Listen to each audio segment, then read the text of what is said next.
مختصر حمد و ثنا اور درود و سلام کے بعد آج کا ہمارا خطبہ جمعہ کا عنوان پچھلے خطبہ کے ساتھ ریلیٹڈ ہے، نفاق کی علامتیں۔ سامعین محترم، نفاق اس قدر اخلاقی جرم ہے کہ انسان کے تمام اعمال کو ضائع کر دیتا ہے۔ منافق آدمی بظاہر یہ سمجھتا ہے کہ میں تو بڑے مزے میں ہوں، میں نے تو کافروں کو بھی داؤ لگا رکھا ہے، مسلمانوں کو بھی میں نے دھوکہ دے رکھا ہے،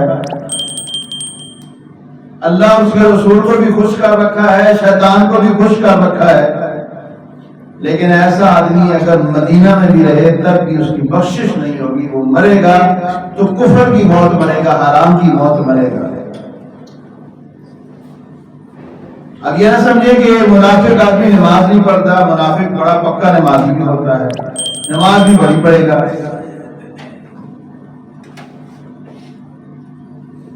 اور وہ نماز رسول اللہ صلی اللہ علیہ وسلم کے پیچھے پڑھنے والا ہو تب بھی اللہ تعالیٰ اس کو معاف نہیں کرے گا، کیونکہ اس کے دل کے اندر نفاق موجود ہے، دل کے اندر کفر موجود ہے، اس نے اپنے آپ کو چھپا کے رکھا ہوا، اوپر لیبل اس نے لگایا ہوا اسلام کا۔ عبداللہ ابن ابی مشہور منافق ہے مدینے کا، رسول اللہ صلی اللہ علیہ وسلم کے پیچھے نماز پڑھتا تھا۔ آپ صلی اللہ علیہ وسلم وعظ فرماتے، بڑے لمبے چوڑے سبحان اللہ تعریفوں کے کل مانگتا تھا، لیکن تھا منافق، دل کے اندر کفر بھرا ہوا تھا۔ جب مرنے لگا، بیماری نے گھیر لیا، رسول اللہ صلی اللہ علیہ وسلم خود تشریف لے گئے۔ آپ صلی اللہ علیہ وسلم نے فرمایا، عبداللہ میں جانتا ہوں تیرے دل کے اندر میرے بارے میں میل ہے، میں جانتا ہوں تیرے دل کے اندر میرے بارے میں بغض ہے، خدا کے لیے اس بغض کو نکال کے دنیا سے جا، اس میل کو ختم کر دے، اب تو ویسے بھی جا رہا ہے دنیا سے، اب تو اس میل کو ختم کر دے، دل کو صاف ستھرا لے کے جا۔ کہنے لگا، میں جہنم میں جاتا ہوں تو جاؤں، لیکن اپنے دل کو صاف نہیں کروں گا۔ مرتے دم تک اس نے دل کو صاف نہیں کیا، اور ویر کہاں سے اس کا شروع ہوا؟ یہ نہیں کہ وہ قرآن کے بارے میں شک کرتا تھا، نہیں، بلکہ یہ تھا کہ رسول اللہ صلی اللہ علیہ وسلم کی مدینہ تشریف آوری سے پہلے اہل مدینہ نے متفقہ طور پر اس کو اپنا سردار مان لیا تھا، تمام قبائل نے اس کو اپنا سردار مانا تھا۔ تاج پوشی کی رسم ادا کرنی باقی تھی، دن بھی مقرر ہو چکا تھا، تاج بھی بن چکا تھا۔ رسول اللہ صلی اللہ علیہ وسلم کو اللہ تعالیٰ نے حکم دیا کہ اے محمد صلی اللہ علیہ وسلم، آپ اپنے ساتھیوں کے ساتھ ہجرت کر کے مدینہ تشریف لے جائیں۔ اب جب رسول اللہ صلی اللہ علیہ وسلم مدینہ تشریف لائے تو اب سرداری تو خود رسول اللہ صلی اللہ علیہ وسلم کو ہی جچتی ہے، کیونکہ آپ ہی سید الاولین والآخرین ہیں۔ تو سارے قبائل نے جو مسلمان تھے وہ بھی اور جو غیر مسلم تھے، حتیٰ کہ یہودیوں نے بھی محمد رسول اللہ صلی اللہ علیہ وسلم کو اپنا سردار تسلیم کیا، اور آپ صلی اللہ علیہ وسلم کی سرداری کو مان لیا۔ جب حضور صلی اللہ علیہ وسلم کی سرداری کو انہوں نے مان لیا تو اس کا سارا پروگرام دھرے کا دھرا رہ گیا۔ اب اس بندے کا اس دن سے ویر شروع ہو گیا کہ بھی سردار تو میں نے بننا تھا، یہ بندہ آگے سردار بن گیا، میری رائے کے خلاف چلا ہے، پھر اس دن سے اس نے اپنا دل صاف نہیں رکھا، اور جب یہ دل صاف نہ ہو پھر اس کی نمازیں بھی کسی کام کی نہیں، حج بھی کسی کام کا نہیں، صدقہ و خیرات بھی کسی کام کا نہیں، سبحان اللہ درود شریف پڑھنا، اٹھنا بیٹھنا تسبیحات کرنا، یہ سارے کا سارا رائے گاہ چلا جاتا ہے۔ اس وجہ سے سامعین محترم ہمیں اپنے دل صاف کرنا چاہیے۔ وہ صاف مسلمان کے بارے میں ہو، مسلمان کو مسلمان کے بارے میں دل کے اندر کوئی میل نہیں رکھنی چاہیے، نہ ہی اللہ کے بارے میں، نہ رسول اللہ کے بارے میں، اور نہ ہی مسلمان کے بارے میں۔ کسی سے اختلاف ہے تو اس کو کھل کے بتائیں کہ بھائی صاحب آپ کے اندر یہ عیب ہے، مجھے آپ سے یہ مسئلہ ہے، لیکن آپ ظاہری طور پہ ہنس مٹ بھی ہوں، سلام بھی کریں، اور آپ جب سائڈ پہ ہوں اور اس کو گالیاں بھی دیں، اس کو برے لفظوں سے یاد کریں، اسی کا نام تو نفاق ہے، اور یہ اللہ کو بھی پسند نہیں ہے، رسول اللہ کو بھی پسند نہیں۔ اور ہم نے پچھلے جمعے میں حدیث پڑھی تھی، اس حدیث کا دوسرا حصہ کہ رسول اللہ صلی اللہ علیہ وسلم نے فرمایا کہ منافق کی ایک نشانی یہ ہے وَإِذَا خَاصَمَ فَجَرَ، کہ منافق آدمی جب جھگڑا کرتا ہے تو گالیاں نکالتا ہے۔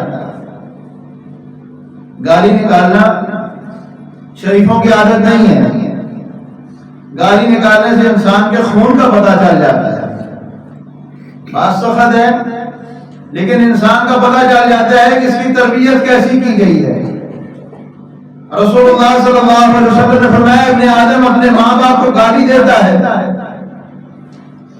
اس کو اللہ سے ڈرنا چاہیے، اس کو شرم کرنی چاہیے، اپنے ماں باپ کو گالی دیتا ہے۔ صحابی نے پوچھا اللہ کے رسول بھلا کون ہے جو اپنے ماں باپ کو گالی دیتا ہے؟ آپ نے فرمایا جب تم کسی کے ماں باپ کو گالی دو گے تو وہ تمہارے ماں باپ کو جواب میں گالی دے گا، نہیں بھی دے گا تو وہ گالی پلٹ کے کس پہ آئے گی؟ تمہارے اپنے اوپر پلٹ کے آئے گی۔ دونوں صورتوں میں تم گالی اپنے ماں باپ کو دینے کے سبب بنو۔ گالی دینے کا مختلف طریقے ہیں، یہ نہیں ہے کہ ضرور ہی آپ کسی کی مختلف طریقے، آپ اس کی عزت پہ حملہ کریں، آپ اس کے نسب پہ حملہ کریں، اس کے تان پہ حملہ کریں، اس کے رشتہ داری پہ تان کریں، یا یہ ہے کہ اس کے قوم اور قبیلہ کے اوپر تان و تشنیع کریں، یا اس کے رنگ کے اوپر تان و تشنیع کریں، مذاق اڑائیں۔ اصل میں گالی دینے کا وجہ یہ ہوتی ہے کہ اس کو ذلیل اور رسوا کرنا بھری مجلس کے اندر، اور کچھ لوگوں کے اندر اتنی ہمت تو نہیں پڑتی کہ بھری مجلس کے اندر لوگوں کو ذلیل اور رسوا کریں، یہ تو سب سے بڑا گناہ ہے۔ لیکن یہ کہ وہ جب پیچھے جائیں گے منافقت کرتے ہوئے، سامنے آئیں گے تعریف کریں گے، پیچھے جائیں گے تو گالیاں دینا شروع کر دیں گے،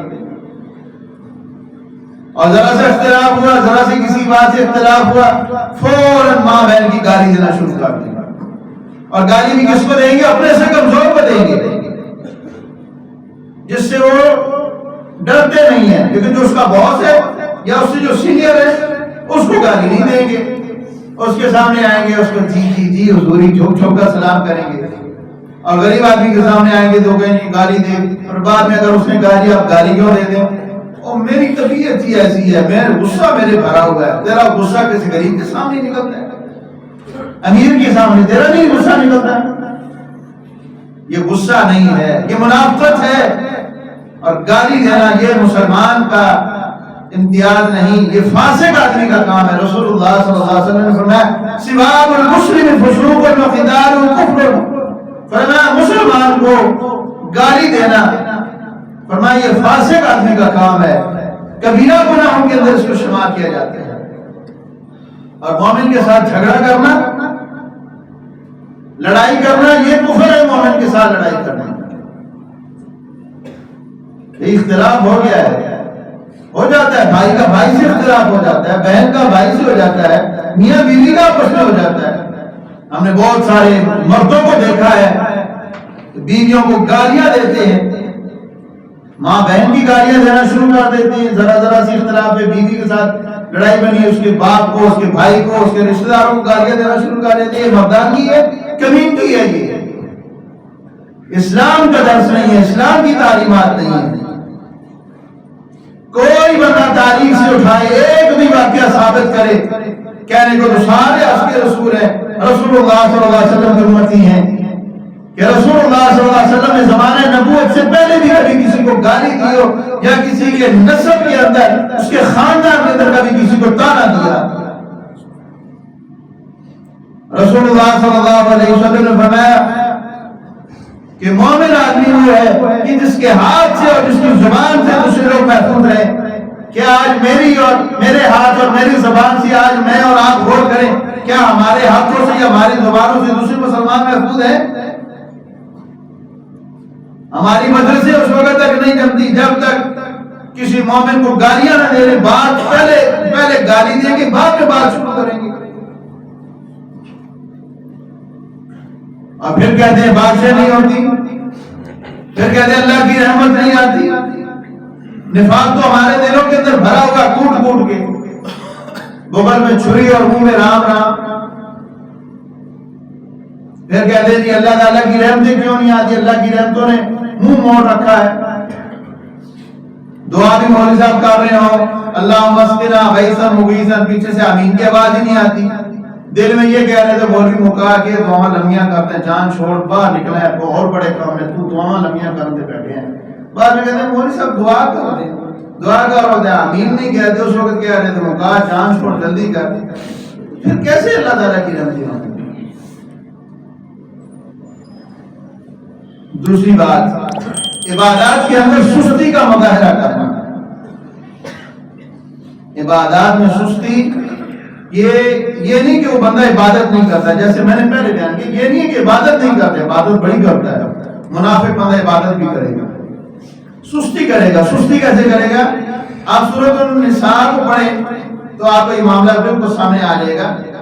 پارہ نمبر 5 کے آخری رکوع سے اللہ رب العالمین فرماتے ہیں ان المنافقین یخادعون اللہ وهو خادعهم واذا قاموا الى الصلاة قاموا كسالى يراؤون الناس ولا يذكرون الله الا قليلا مذبذبين بين ذلك لا الى هؤلاء ولا الى هؤلاء۔ فرمایا بے شک منافق لوگ اللہ تعالیٰ کو دھوکہ دیتے ہیں۔ اللہ رب العالمین فرماتے ہیں وہ دھوکہ اللہ کو نہیں دیتے، اپنے آپ کو دھوکے میں انہوں نے رکھا ہوا ہے۔ وَإِذَا قَامُوا إِلَى الصَّلَاةِ، جب نماز کے لیے نکلیں گے، قاموا كُسالى، کھڑے ہوں گے سستی کے ساتھ۔ ٹھیک ہے، نماز کے لیے کھڑے بیٹھے ہیں، اذان ہوئی ہے، ساری سر میں درد شروع ہو گیا یار، ابھی مولوی نماز پڑھی ہے، ابھی مولوی، تو ایک تو مولویوں کا کام ہی ہے اذان اذان اذان، پتہ نہیں یہ مولویوں کے کیا کرنا ہے۔ یہ باتیں آپ سنتے ہیں، میں بھی سنتا ہوں اسی معاشرے میں۔ آج کل دن چھوٹے ہیں، زور کی نماز پڑھو تو عصر کی نماز کا ٹائم ہو جاتا ہے، عصر کی پڑھے ساتھ ہی مغرب کا ہو جاتا ہے۔ یار ابھی تو پڑھ گیا، ابھی مولوی صاحب نے پھر اذان دے دی ہے، فوراً سر میں درد شروع ہو جائے گا، اور کھڑے بھی ہوں گے سستی کے مارے، جیسے بیچارے کسی کو جو ہے ٹانگوں کا آپریشن ہوا ہوا ہے، کمر کسی کی ٹوٹی ہوئی ہے۔ اور اللہ رب العالمین فرماتے ہیں یراؤون الناس، یہ لوگوں کو دکھلاوے کے لیے آتے ہیں کہ چلو یار پڑھ لو، مسجد میں جائیں گے، نماز پڑھیں گے، کل مرنا ہے، تاکہ ہمارا بھی جنازہ کوئی پڑھ لے گا، لوگ کہیں گے چلو یار ٹھیک ہے، اس کا یہ بھی مسلمان تھا۔ سبحان اللہ۔ رسول اللہ صلی اللہ علیہ وسلم کی کیفیت کیا تھی؟ عمر مبارک کتنی ہے؟ 60 سال۔ کتنی؟ 60 سال۔ اور سیدہ عائشہ صدیقہ رضی اللہ تعالی عنہا سے پوچھا گیا کہ حضور صلی اللہ علیہ وسلم کی رات کی نماز کیسی تھی؟ سبحان اللہ، سیدہ فرماتی ہیں، ام المومنین فرماتی ہیں، صدیقہ کائنات فرماتی ہے، اللہ فرماتا ہے یہ میری نبی کی بیوی، میرے نبی کی بیوی سچی عورت ہے، زبان کی بھی سچی ہے، کردار کی بھی سچی ہے، اللہ نے گارنٹی دی ہے سیدہ صدیقہ رضی اللہ تعالی عنہا کی۔ کہتی ہے میرے نبی رات کو اٹھتے جمپ لے کر اٹھتے تھے، پھرتی کے ساتھ اٹھتے تھے، خوشی کے ساتھ اٹھتے تھے۔ عمر مبارک کتنی ہے؟ 60 سال کی عمر میں بھی تہجد کے لیے اٹھے تو پھرتی کے ساتھ اٹھے، جمپ لے کے اٹھے، خوشی کے ساتھ۔ اور ہم فرض نماز جو 5 پڑھتے ہیں اس کے لیے بھی ہم سستی کا مظاہرہ کرتے ہیں۔ اللہ رب العالمین ہماری یہ کمیاں کوتاہیاں معاف فرمائے۔ اگلی بات یہ کہ ریاکاری کرنا۔ ریاکاری تیسرا نمبر پہ آج کے خطبہ جمعہ کے حوالے سے تیسری جو چیز ہے ریاکاری. رسول اللہ صلی اللہ علیہ وسلم نے فرمایا من صلی یرائی فقد اشرک، فرمایا جس نے نماز پڑھی لوگوں کو دکھلانے کے لیے، فرمایا اس نے شرک کیا. اور یہ آپ جانتے ہیں قیامت والے دن سب سے پہلے جن 3 بندوں کو جہنم میں ڈالا جائے گا وہ ریاکار ہوں گے. قاری قرآن ہوگا، لیکن یہ نہیں ہے کہ قاری کے اوپر آپ لطیفے بنا لیں، قاری تو جہنم میں جائیں گے. کوئی بھی میں بات آگے کروں گی. فرمایا قرآن مجید پڑھنے والا ہوگا، لوگ واہ واہ کرتے ہوں گے، وہ اور زیادہ خوشی سے پڑھتا ہوگا. قیامت والے دن جائے گا، اللہ تعالیٰ فرما دیں گے تو لوگوں سے واہ واہ داد وصول کر کے آ گیا، پیسہ لے کے آ گیا، میرے پاس کیا ہے؟ تو نے قرآن پڑھا لوگوں کو دکھلانے کے لیے. یقال لک قاری، لوگ تجھے قاری کہیں، تجھے علامہ کہیں، تجھے مولانا کہیں، تجھے اس وجہ سے لوگوں کو اچھا دیات دیا، میرے پاس کچھ نہیں ہے. اسی طرح سخی جو اللہ کی راہ میں مال خرچ کرتا ہے، اس وجہ سے مال خرچ کرتا ہے کہ لوگ اس کو کہیں یہ بڑا سخی ہے، بڑا اللہ کی راہ میں مال دیتا ہے. جی کیا بات ہے جناب اس کی. میں اللہ تعالیٰ اس کو بھی کہیں گے میرے پاس کچھ نہیں ہے، تجھے لوگوں نے اعزاز دے دیا، لوگوں نے تجھے ڈگریاں دے دی، میرے پاس کچھ نہیں ہے. اور رسول اللہ صلی اللہ علیہ وسلم نے فرمایا کہ ریاکاری شرک ہے، اور یہ شرک اصغر ہے، یہ چھپا ہوا شرک ہے. ایک حدیث کے اندر آتا ہے صحابہ نے پوچھا اللہ کے رسول شرک اصغر کیا ہے؟ آپ صلی اللہ علیہ وسلم نے فرمایا تو نماز پڑھے، نماز پڑھتے پڑھتے تیرے ذہن میں یہ آئے یار مجھے تو لوگ دیکھ رہے ہیں نماز پڑھ رہا ہے، تو اور خوبصورت نماز پڑھے، تو اور خوبصورت نماز کرے. کرتے کرتے جناب نماز کو بھی جمع کر، اور جب تو تنہائی میں آئے پھر کبھی کی طرح ٹھونگے مارنا شروع کر دے، بس آنن فانن آئے جائے، بس چھوڑو جی بس ٹھیک ہے اللہ معاف کرنے والا ہے. میں یہ ریاکاری جو ہے اللہ تعالیٰ کو سخت ناپسند ہے. اللہ رب العالمین نے فرمایا یہ نفاق کی علامت ہے. اور رسول اللہ صلی اللہ علیہ وسلم اپنے اذکار میں یہ دعا مانگا کرتے تھے اللہم طہر قلبی من النفاق وعملی من الریا، اے اللہ میرے دل کو نفاق سے پاک کر دے، وعملی من الریا، اللہ میرے عمل کو تو ریاکاری سے پاک کر دے، ولسانی من الکذب، اے اللہ میری زبان کو جھوٹ سے پاک کر دے، والعینی من الخیانہ، اے اللہ میری آنکھوں کو خیانت سے پاک کر دے، انک تعلم خائنۃ الاعین وما تخفی الصدور، اے اللہ تو ہی جاننے والا ہے دلوں کے بھید کو، اور آنکھیں جو خیانت کرتی ہیں اللہ تو ہی جاننے والا ہے. اے اللہ تو مجھے پاک و صاف کر. اللہم انی اعوذ بک ان اشرک بک شیئا واعلم واستغفرک لما لا اعلم.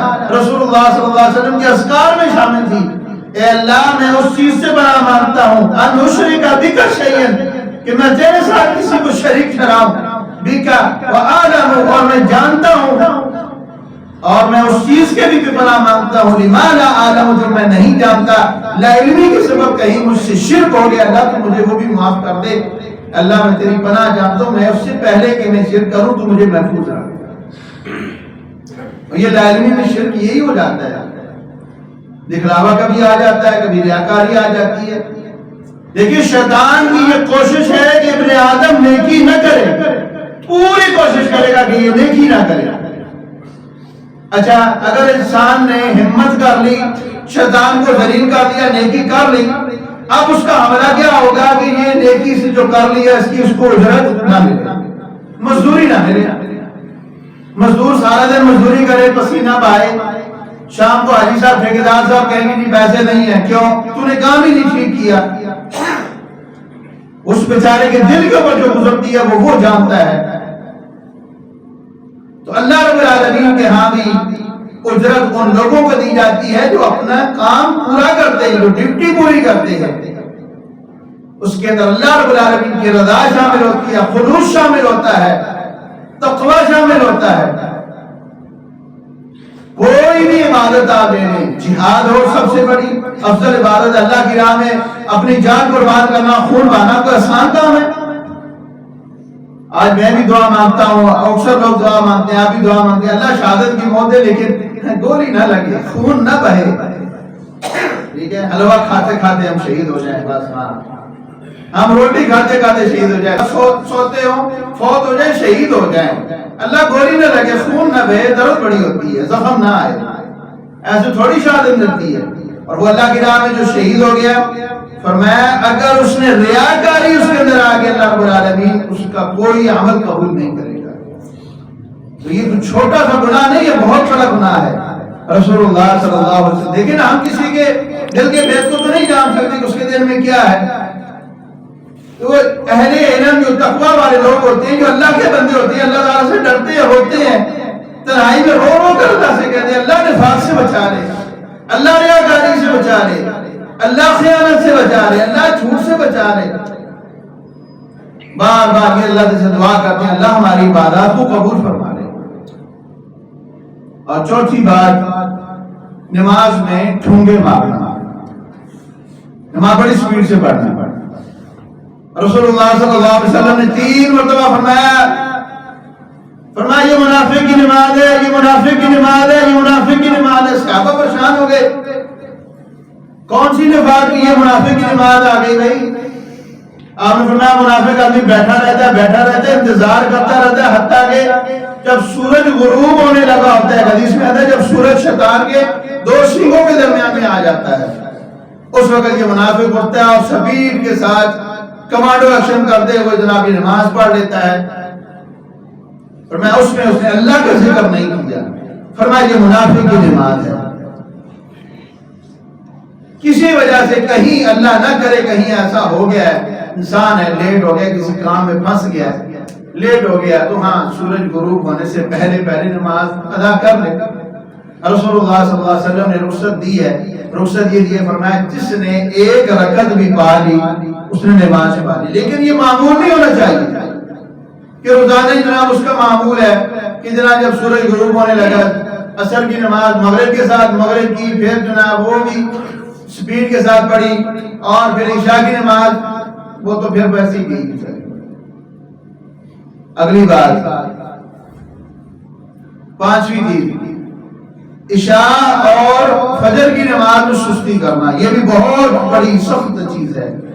رسول اللہ صلی اللہ علیہ وسلم فرماتے ہیں عشاء کی نماز کھڑی ہوئی، آپ صلی اللہ علیہ وسلم نے دیکھا مسجد میں حاضری کم ہے، آپ صلی اللہ علیہ وسلم نے فرمایا میرا دل کرتا ہے میں اپنے مصلی پہ کسی دوسرے کو کھڑا کروں، اور صحابہ کو حکم دوں لکڑیاں اکٹھی کریں، فرمایا گھروں کے لوگوں کے گھروں کو آگ لگا دوں جو لوگ عشاء کی نماز پہ باجماعت حاضر نہیں ہوتے۔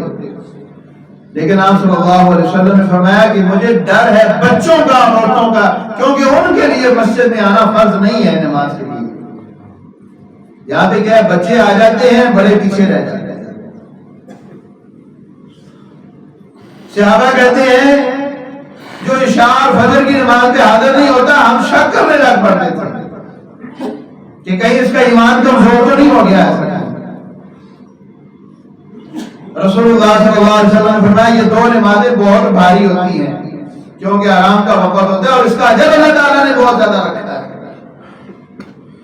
فرمایا ہفتے میں جتنی نمازیں ان سب میں سے سب سے زیادہ نماز کا اجر عصر کی نماز کا اجر ہے، اور پھر فجر کی نماز کا اجر ہے، اور جمعے والے دن کی جو فجر کی نماز ہے اللہ رب العالمین نے اس کا اجر جمعے کے برابر رکھا ہے۔ جمعے والے دن فجر کی نماز با جماعت ادا کرنا۔ اور اقامت صلاۃ کیا ہے؟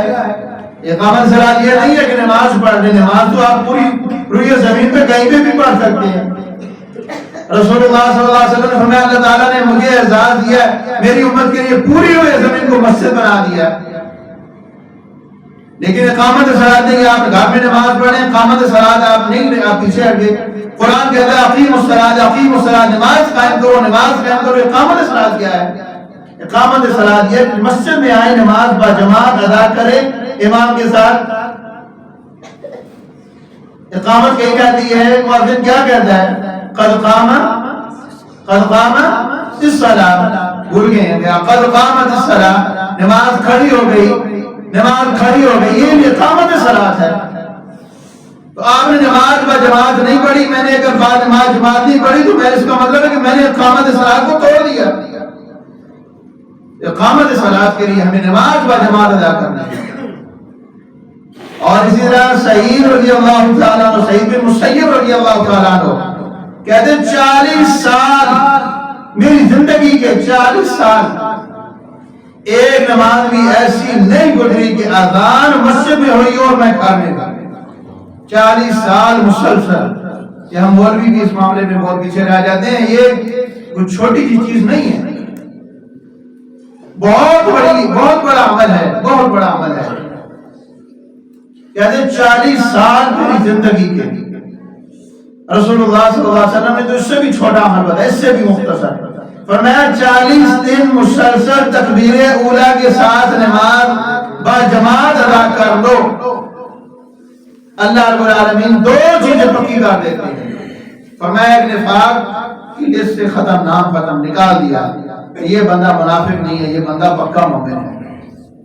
اور دوسری چیز اللہ رب العالمین نے کیا لکھی؟ جہنم سے برات لکھ دی کہ یہ بندہ پکا جنتی ہے. اللہ رب العالمین نے تو اتنے شاندار پیکے دے رکھے ہیں. اور اگلی چیز 5ویں چیز، دینی خدمات انجام دینے والوں پر طعن و تشنیع کرنا. یہ بیماری بھی آج ہم مسلمانوں میں بہت زیادہ ہے.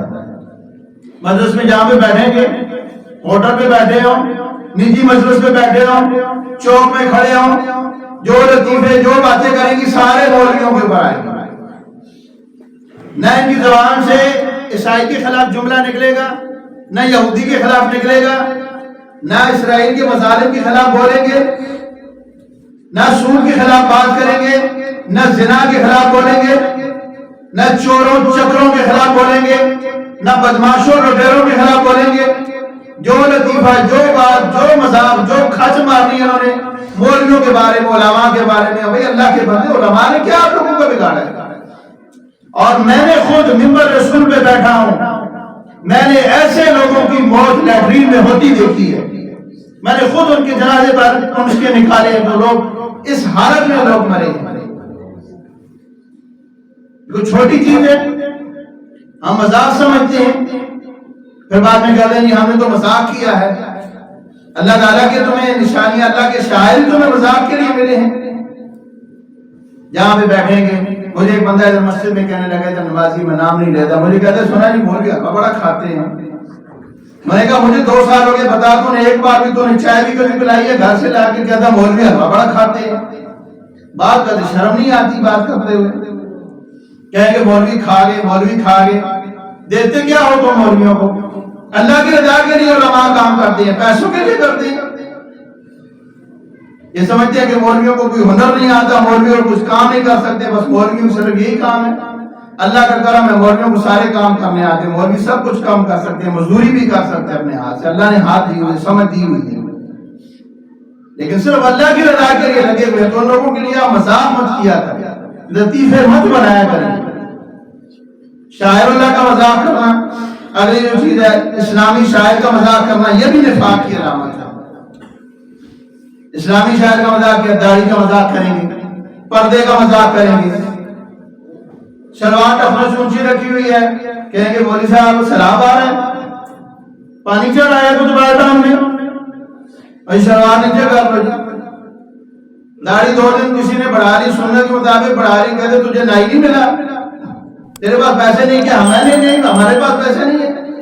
ہم اس وجہ سے ہم نے داڑھی رکھی ہوئی ہے کہ ہمارے پیسہ نہیں ملتا، ہمارے پاس نائی کے پیسے نہیں ہیں. ابھی ہم نے تو اس لیے رکھی ہے، رسول اللہ صلی اللہ علیہ وسلم کا چہرہ سب سے زیادہ خوبصورت تھا اور وہ داڑھی کے ساتھ تھا. ہم نے رکھی ہوئی ہے، رسول اللہ صلی اللہ علیہ وسلم کی سنت کے ساتھ محبت کرتے ہیں، اس کو چومتے بھی ہیں، اس سے پیار کرتے ہیں. بات یہ کہ اسلامی شاعر کا مذاق اڑانا مسلمان کو جیب نہیں دیتا. لطیفے بنا رکھے ہیں لوگوں نے پردے کے اوپر، نماز کے اوپر. جیسے میں نے پہلے بیان کیا، تو یہ چھوٹی چیزیں نہیں ہیں. بظاہر لوگ کہتے ہیں ہلکا اس کو لائٹ لیتے ہیں، کہ لائٹ مانگنا نہ لیا کریں. اللہ کو بڑی تکلیف ہوتی ہے اس سے، رسول اللہ صلی اللہ علیہ وسلم کو بڑی سی تکلیف ہوتی ہے.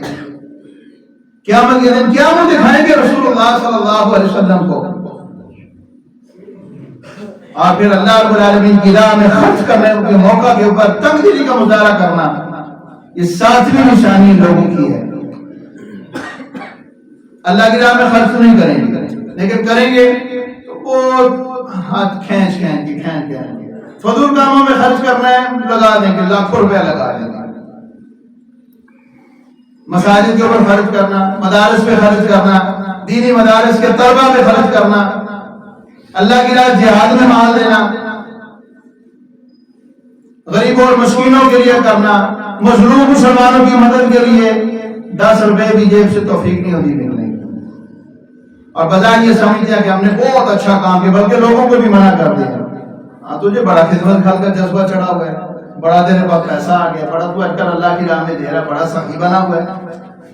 اصل بات یہ ہے کہ اللہ رب العالمین نے ایسے لوگوں کا پیسہ اس قابل ہی نہیں سمجھا کہ اللہ رب العالمین کی راہ میں لگے.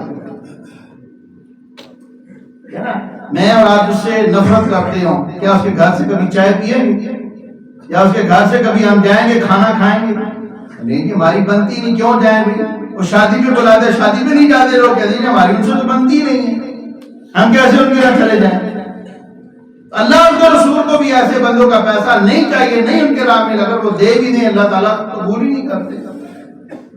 تو یہ سعادت کی بات ہے کہ اللہ رب العالمین کی راہ میں اگر ہمارا وقت لگ جائے، ہمارا پیسہ لگ جائے، ہماری جوانیاں اللہ کی راہ میں صرف ہو جائیں، تو یہ اللہ رب العالمین کا ہمارے اوپر ایک احسان ہے. تو اس کو اپنے لیے مصیبت مت سمجھا کر جائے، اللہ رب العالمین کی راہ میں کھل کے دیا کرے. اللہ رب العالمین کی میں نے جو قرآن مجید کی آیات پڑھی ہے، سورہ توبہ کی آیت، اللہ رب العالمین ارشاد فرماتے ہیں المنافقون والمنافقات بعضهم من بعض، فرمایا منافق لوگ، عورتیں اور مرد آپس میں ایک دوسرے کے دوست ہیں، ایک دوسرے کے معاون ہیں، ایک دوسرے کے ساتھی ہیں. یأمرون بالمنکر وینہون عن المعروف، فرمایا یہ کیا کرتے ہیں؟ برائی کا حکم دیتے ہیں لوگوں کو اور نیکی سے منع کرتے ہیں. برائی کی اشاعت کریں گے، ادھر بیٹھیں گے، اور نیکی کے کام سے منع کریں گے. اور کیا کریں گے؟ اگلی نشانی کیا ہے؟ وَيَقْبِضُونَ أَيْدِيَهُمْ، اپنے ہاتھوں کو روک کے رکھتے ہیں. قبض کر، ہاتھوں کو قبض ہوئی ہوئی ہے، کھولتے نہیں ہاتھوں. رسول اللہ فنسیہم، اللہ رب العالمین فرماتے ہیں اللہ کو بھول چکے ہیں، اللہ تعالیٰ نے ان کو بھلا دیا ہے. ان المنافقین هم الفاسقون. اور دوسری جگہ پہ قرآن فرماتا ہے ومنهم من عاهد الله لئن آتانا من فضله لنصدقن ولنكونن من الصالحین. فرمایا ان میں سے بہت سارے لوگ ایسے ہیں، یا پیارے پیغمبر اللہ تعالیٰ سے یہ عہد کرتے ہیں اللہ جی پیسہ دو، کھلا دو، آپ کی راہ میں خوب لگائیں گے. فرمایا جب اللہ رب العالمین کو دیتا ہے فلما آتاہم من فضلہ، اللہ تعالیٰ اپنے فضل سے ان کو دیتا ہے، بخلوا بہ، کنجوسی کرتے ہیں. میں کہتے ہیں ہم نے تو اپنا محنت سے مال کمایا، اپنے علم سے یہ مال کمایا ہے، ہمیں تو اللہ تعالیٰ نے نہیں دیا، محنت کی ہے تو کمایا ہے. جب کہا ہے اللہ کی راہ میں خرچ کرو، سورہ یاسین میں اللہ تعالیٰ نے اس کا جواب کچھ لوگوں کا نقل کیا ہے. وَإِذَا قِيلَ لَهُمْ أَنفِقُوا مِمَّا رَزَقَكُمُ اللَّهُ قَالَ الَّذِينَ كَفَرُوا لِلَّذِينَ آمَنُوا أَنُطْعِمُ مَن لَّوْ يَشَاءُ اللَّهُ أَطْعَمَهُ إِنْ أَنتُمْ إِلَّا فِي ضَلَالٍ مُّبِينٍ. اللہ کہتے ہیں کھلی گمراہی میں ہو تم لوگ. جب تمہیں یہ کہا جائے کہ اللہ کی راہ میں مسکینوں کو، محتاجوں کو، فقیروں کو کھلاؤ، آگے سے جواب کیا دیتے ہیں؟ اگر اللہ تعالیٰ چاہتا تو ان کو بھوکا نہ رکھتا، اللہ نے ان کے نصیب میں بھوک لکھی ہوئی ہے، میں کیا کروں؟ یہ جواب دیتے ہیں، ان کے منہ سے یہ جواب نکلتا ہے جی اللہ نے ہماری نصیب میں دولت لکھی ہے، ان کی نصیب میں بھوک لکھا ہے. اللہ نے ہماری دولت میں آرام لکھا ہے، ان کے نصیب میں گولیاں اور بارود لکھا ہے. غزہ کے اوپر دیکھیں کیا حال کر دیا، غزہ کا مار مار کے 50 سالوں سے شامیوں کا مار مار کے کافروں نے کیا حال کیا ہے. کوئی ظالم، کوئی جتنے بھی بڑے بڑے یہ جو مسلمان ممالک ہیں، 55 کے قریب آپ کی اسلامی ریاستیں ہیں، کوئی بھی نہیں بولا. تیل کے ذخائر ان کے پاس، سونے کے ذخائر ان کے پاس، چاندی ان کے پاس، ایڈمیس سب کچھ ان کے پاس موجود ہے، لیکن نہ ان کا پیسہ نکلتا ہے، نہ ان کی زبانیں چلتی ہیں. یہی بات کہتے ہیں کہ اللہ نے ان کے نصیب میں لکھا ہے، ذلت لکھی، ہم کیا کریں؟ اللہ فرماتے ہیں یہ نفاق کی علامت ہے، اللہ رب العالمین کے ساتھ محبت کی علامت نہیں ہوتی. محبت کی علامت یہ ہوتی ہے کہ اللہ رب العالمین کی راہ میں، اللہ رب العالمین کی راضی کرنے کے لیے یہ اپنا مال بھی خرچ کرتے ہیں، اپنی جان بھی دیتے ہیں، ساتھ کھڑے ہو جاتے ہیں. اور 8ویں چیز فرمایا اللہ رب العالمین کی راہ میں جو لڑنے والے ہیں. آخری بات سن کے بات کرتا ہوں، اللہ رب العالمین کے لوگ لڑنے والے ہیں، یہ ان کے بارے میں دوسرے لوگوں کے دلوں میں بزدلی پیدا کرتے ہیں. آج سب سے زیادہ اسرائیل سے مرعوب کون ہے؟ اسرائیل سے کون سب سے زیادہ ڈرتا ہے؟ ہندو ڈرتے ہیں، مسلمان ڈرتے ہیں، ٹھیک ہے، بزدلی پیدا کرتی ہے، کہتے ہیں نہیں جی وہ اس کے بہت بڑا حوصلہ ہے، تمہیں نہیں پتا، وہ وہاں سے ہٹ کرے گا تمہیں پتہ ہی نہیں چلے گا۔ اللہ رب العالمین کیا فرماتے ہیں؟ اللہ فرماتے ہیں کہ کتب اللہ لأغلبن انا ورسلی، فرمایا میں نے لکھ دیا یہ بات، میں اور میرے رسول غالب آ کے رہیں گے۔ تم کہتے ہو نہیں وہ غالب آئے گا، تم مسلمانوں میں کون سا ایمان کا تم کی دلوں میں بھاجی کو جما رہے ہو، تم تو بچوں کو یہ کہنے والے ہو بھائی اللہ کی راہ میں لڑو اللہ کی مدد آئے گی۔ اللہ کہتے ہیں ینصرکم اللہ فلا غالب لکم، تم اللہ کی مدد کرو گے اللہ رب العالمین تمہاری مدد کرے گا۔ فلا غالب لکم، کسی کی ہمت ہی نہیں ہے کہ تمہارے اوپر غلبہ حاصل کر سکے، لیکن تم بچا دیے کہ اللہ کی راہ میں تم لڑو۔ وہ 313 تھے، وہ ڈرے نہیں تھے، نہ تیر تھا نہ تلوار تھی نہ گھوڑے تھے، کچھ بھی نہیں تھا، صرف اللہ رب العالمین کے اوپر اعتماد تھا، اللہ پہ توکل تھا۔ وہ تو معلوم نہیں ہوئے، 1000 کا لشکر ابو جہل لے کر آیا، ادھر 313 ہے، نوجوان جو ہے وہ 200 سے زیادہ نہیں ہے، چھوٹے چھوٹے 13 سال کے 10 سال کے بچے ان کو لایا گیا، تب جا کے 313 بنے تھے، لیکن ہاتھوں میں تلوار بھی نہیں تھی، کھجور کی چھڑیاں لے کے اللہ رب العالمین کی راہ میں چل پڑے۔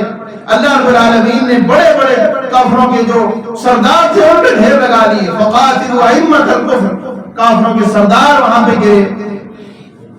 آج تو مسلمانوں کے پاس سب کچھ ہے، لیکن یہ بزدلی اس نے لوگوں کو خراب کر دیا ہے۔ اللہ رب العالمین سے دعا ہے کہ اللہ رب العالمین ہمارے دلوں کے اندر سے نفاق کو دور کر دے، اللہ رب العالمین ہمارے اعمال کی اصلاح کر دے۔ وآخر دعوانا الحمدللہ۔